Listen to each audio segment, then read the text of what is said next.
কুরুক্ষেত্রের যুদ্ধ আজ থেকে প্রায় ৫,০০০ বছর আগে সংগঠিত হয়েছিল। এই যুদ্ধে একদিনে শুরু হয়নি। পাণ্ডবদের সাথে শকুনের চালে দুর্যোধনের পাশা খেলা।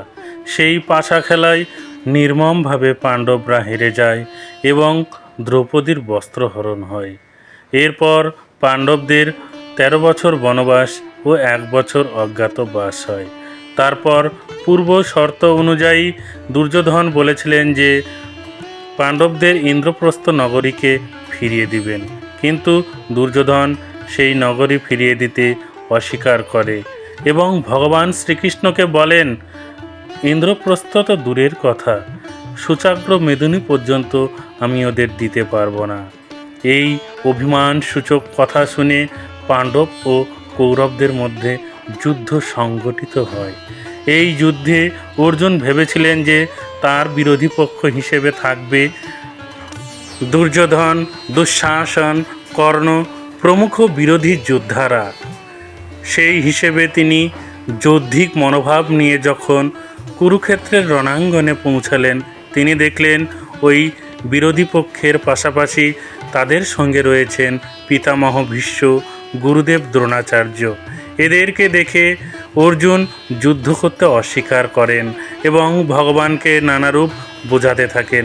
তখন ভগবান শ্রীকৃষ্ণ তার এই বিষণ্ণতা দূর করতে, অর্থাৎ অর্জুনের বিষণ্ণতা দূর করতে কুরুক্ষেত্রের রণাঙ্গনে যে অমূল্য জ্ঞান দান করলেন, সেই জ্ঞানই শ্রীমদ্ ভগবদ্ গীতা নামে পরিচিত। এই শ্রীমদ্ ভগবদ্ গীতার ৬৭টি শ্লোক রয়েছে এবং ১৮টি অধ্যায় বা যোগ রয়েছে। তার মধ্যে অন্যতম যোগ বা অধ্যায় হল ভক্তিযোগ। আজ আমরা ভক্তিযোগের প্রথম ৪টি শ্লোক আমরা অনুধাবন করব, তৎসহ সেই শ্লোকগুলির ব্যাখ্যা শ্রবণ করব। তো চলুন শুরু করা যাক।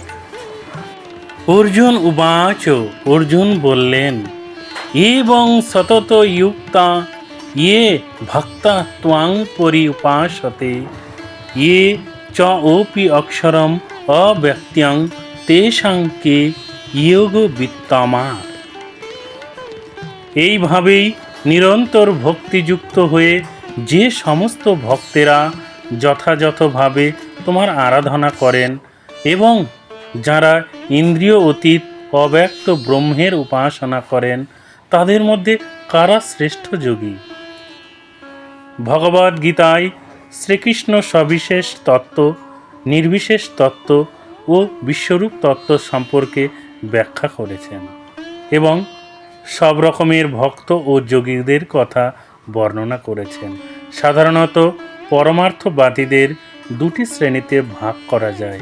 তারা হচ্ছেন নির্বিশেষবাদী ও সবিশেষবাদী। সবিশেষবাদী ভক্তেরা তাদের সমস্ত শক্তি দিয়ে ভগবানের সেবায় নিযুক্ত হন। নির্বিশেষবাদীরা সরাসরিভাবে শ্রীকৃষ্ণের সেবায় নিযুক্ত হন না। তারা নির্বিশেষ ব্রহ্ম, যা অব্যক্ত, তার ধ্যানে মগ্ন থাকার চেষ্টা করেন।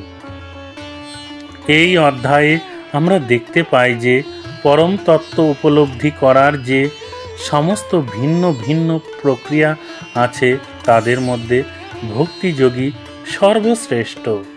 যদি কেউ পরমেশ্বর ভগবানের সান্নিধ্য লাভের প্রয়াসী হন, তাহলে তাকে ভক্তিযোগের পন্থা অবলম্বন করতেই হবে। ভক্তিযোগে প্রত্যক্ষভাবে যারা ভগবানের সেবা করেন, তাদের বলা হয় সবিশেষবাদী। নির্বিশেষ ব্রহ্মের ধ্যানে যারা নিযুক্ত হন, তাদের বলা হয় নির্বিশেষবাদী। অর্জুন এখানে জিজ্ঞেস করেছেন, এদের মধ্যে কোনটি শ্রেয় বা ভালো বা উত্তম? পরম তত্ত্ব উপলব্ধি করার ভিন্ন ভিন্ন পন্থা আছে, কিন্তু এই অধ্যায়ে ভগবান শ্রীকৃষ্ণ আমাদের জানিয়ে দিচ্ছেন যে ভক্তিযোগ অথবা ভক্তির মাধ্যমে তার সেবা করাই হচ্ছে সর্বশ্রেষ্ঠ। ভগবানের সঙ্গে যুক্ত হওয়ার এটিই হচ্ছে সবচেয়ে সহজ ও প্রত্যক্ষ পন্থা। ভগবদ্গীতার ২য় অধ্যায়ে ভগবান আমাদের বুঝিয়েছেন যে জড়দেহটি জীবের স্বরূপ নয়, জীবের স্বরূপ হচ্ছে চিৎ স্ফুলিঙ্গ, আর পরম তত্ত্ব হচ্ছেন বিভু চৈতন্য। সপ্তম অধ্যায়ে শ্রীকৃষ্ণ জীবকে ভগবানের বিভিন্ন অংশ বলে বর্ণনা করেছেন। তিনি নির্দেশ দিয়েছেন যে সেই বিভু চৈতন্য ভগবানের প্রতি তার চেতনাকে নিবদ্ধ করাই হচ্ছে জীবের ধর্ম।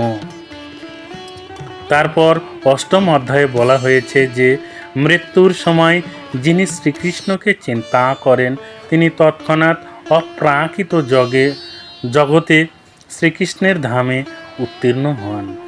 আর ষষ্ঠ অধ্যায়ের শেষে ভগবান স্পষ্টভাবে বলেছেন যে সমস্ত যোগীদের মধ্যে যিনি তার অন্তরে নিরন্তর শ্রীকৃষ্ণের কথা চিন্তা করেন তিনি হচ্ছেন সর্বশ্রেষ্ঠ যোগী। সুতরাং প্রকৃতপক্ষে প্রত্যেক অধ্যায়ের উপসংহারে বলা হয়েছে যে সবিশেষ কৃষ্ণরূপের প্রতি সকলের আসক্ত হওয়া উচিত, কেননা সেটি হচ্ছে সর্বশ্রেষ্ঠ পারমার্থিক উপলব্ধি। তবুও কিছু লোক আছে যারা শ্রীকৃষ্ণের সবিশেষ রূপের প্রতি আসক্ত নয়।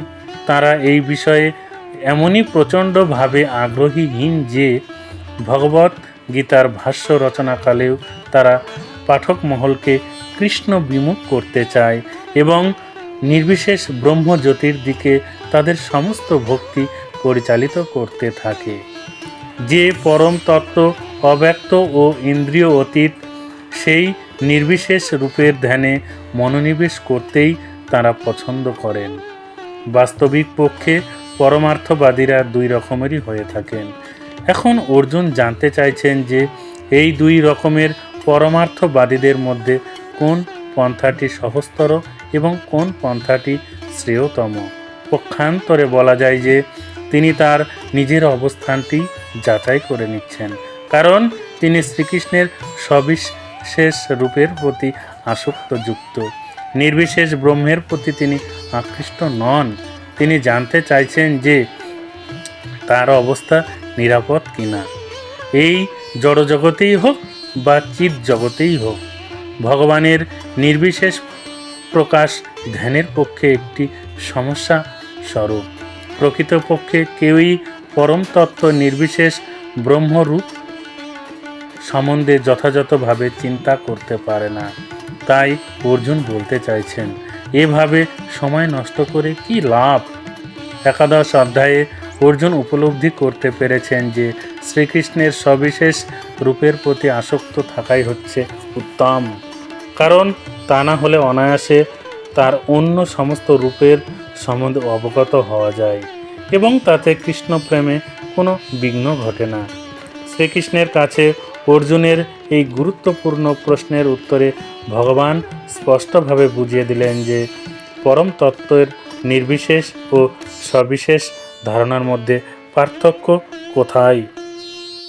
শ্রী ভগবান উবাচ, শ্রী ভগবান বলিলেন, ময়ি আবেশ্য মনঃ ये মাং নিত্যযুক্তা উপাসতে শ্রদ্ধয়া পরয়া উপেত তে মে যুক্ততমঃ মতা। শ্রী ভগবান বলিলেন, যারা তাদের মনকে আমার সবিশেষ রূপে নিবিষ্ট করেন এবং অপ্রাকৃত শ্রদ্ধা সহকারে নিরন্তর আমার উপাসনা করেন, আমার মতে তারাই সর্বশ্রেষ্ঠ যোগী। অর্জুনের প্রশ্নের উত্তরে ভগবান শ্রীকৃষ্ণ স্পষ্টভাবে বলেছেন যে যার মন তার সবিশেষ রূপে আবিষ্ট এবং শ্রদ্ধা ও ভক্তি সহকারে যিনি তার উপাসনা করেন তিনি হচ্ছেন সর্বশ্রেষ্ঠ যোগী। এভাবেই যিনি কৃষ্ণ ভাবনায় ভাবিত হয়েছেন তিনি আর কখনো জাগতিক কর্মবন্ধনে আবদ্ধ হন না, কারণ শ্রীকৃষ্ণের প্রীতি সাধনের জন্যই সব কিছু তখন করা হয়। শুদ্ধ ভক্ত সর্বদাই ভগবানের সেবায় যুক্ত। কখনও তিনি ভগবানের নাম কীর্তন করেন, কখনও তিনি ভগবানের কথা শ্রবণ করেন অথবা শ্রীকৃষ্ণ সম্বন্ধীয় গ্রন্থ পাঠ করেন। কখনও বা তিনি শ্রীকৃষ্ণের প্রসাদ রন্ধন করেন, কখনও বা তিনি বাজারে গিয়ে শ্রীকৃষ্ণের জন্য কোনো না কোনো কিছু খরিদ করেন। কখনো তিনি মন্দির অথবা বাসন পরিষ্কার করেন। অর্থাৎ কৃষ্ণ সেবায় কর্ম না করে তিনি এক মুহূর্তও নষ্ট করেন না। এই ধরনের কর্মই হচ্ছে পূর্ণ সমাধি।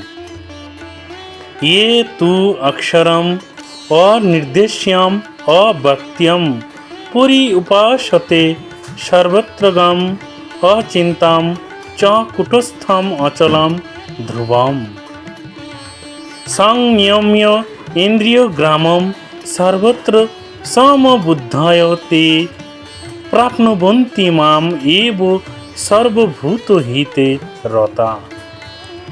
যারা সমস্ত ইন্দ্রিয় সংযত করে সকলের প্রতি সমভাবাপন্ন হয়ে এবং সর্বভূতের কল্যাণে রত হয়ে আমার অক্ষর অনির্দেশ্য অব্যক্ত সর্বত্রগ অচিন্ত কুটস্থ অচল ধ্রুব ও নির্বিশেষ স্বরূপকে উপাসনা করেন, তারা অবশেষে আমাকেই প্রাপ্ত হন।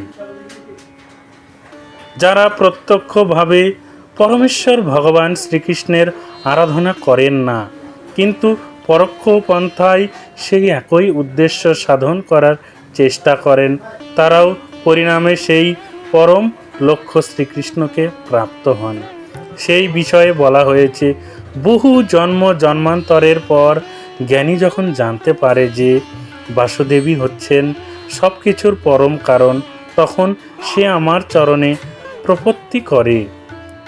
বহু জন্মের পরে কোনো মানুষ যখন পূর্ণ জ্ঞান লাভ করেন, তখন তিনি পরমেশ্বর ভগবান শ্রীকৃষ্ণের চরণে আত্মনিবেদন করেন। এই শ্লোকগুলিতে যে পন্থার বর্ণনা করা হয়েছে, সেই অনুসারে কেউ যদি ভগবানের দিকে অগ্রসর হতে চান, তাহলে তাকে ইন্দ্রিয় দমন করতে হবে, সকলের প্রতি সেবা পরায়ণ হতে হবে এবং সমস্ত প্রাণীর কল্যাণ সাধনে ব্রতী হতে হবে। এই শ্লোকের সিদ্ধান্ত হচ্ছে যে আমাদের ভগবান শ্রীকৃষ্ণের দিকে অগ্রসর হতে হবে, তা না হলে কখনোই পূর্ণ উপলব্ধি হবে না। প্রায়ই দেখা যায় যে অনেক কৃচ্ছ সাধন বা কষ্ট সাধন করার পরেই কেবল শ্রীকৃষ্ণের প্রতি শরণাগত আসে। স্বতন্ত্র বা স্বাধীন আত্মার অন্তঃস্থলে পরমাত্মাকে উপলব্ধি করতে হলে দর্শন, শ্রবণ, আস্বাদন আদি সব রকমের ইন্দ্রিয়ের ক্রিয়াকলাপ থেকে নিবৃত্ত হতে হয়। তখন উপলব্ধি করা যায় যে পরমাত্মা সর্বত্রই বিরাজমান। এই উপলব্ধির ফলে আর কারো প্রতি হিংসাভাব থাকে না। তখন আর মানুষে ও পশুতে ভেদ বুদ্ধি থাকে না, কারণ তখন কেবল আত্মারই দর্শন প্রত্যক্ষ হয়। বাইরের আবরণটিকে তখন আর দেখা যায় না। কিন্তু সাধারণ মানুষের পক্ষে এই নির্বিশেষ উপলব্ধি অত্যন্ত দুষ্কর। আশা করি আপনারা ভক্তিযোগ সম্বন্ধে অনুধাবন করতে পেরেছেন। তাই আসুন আমরা সব কিছু ফেলে দিয়ে ভগবান শ্রীকৃষ্ণের চরণে আমাদের আত্মাকে নিবিষ্ট করি, কারণ কৃষ্ণ কৃপা হলেই আমাদের সর্বসিদ্ধি ঘটবে। তাই ভগবান শ্রীকৃষ্ণের জয় গুণগান করুন, হরিনাম সংকীর্তন করুন এবং কৃষ্ণ কর্ম করুন। সবাই ভালো থাকবেন, সুখে থাকবেন। ঈশ্বর আপনার মঙ্গল করুন। জয় শ্রীকৃষ্ণ, জয় রাধে, জয় গোবিন্দ, জয় গোপাল, জয় গীতা, জয় কুরুক্ষেত্র।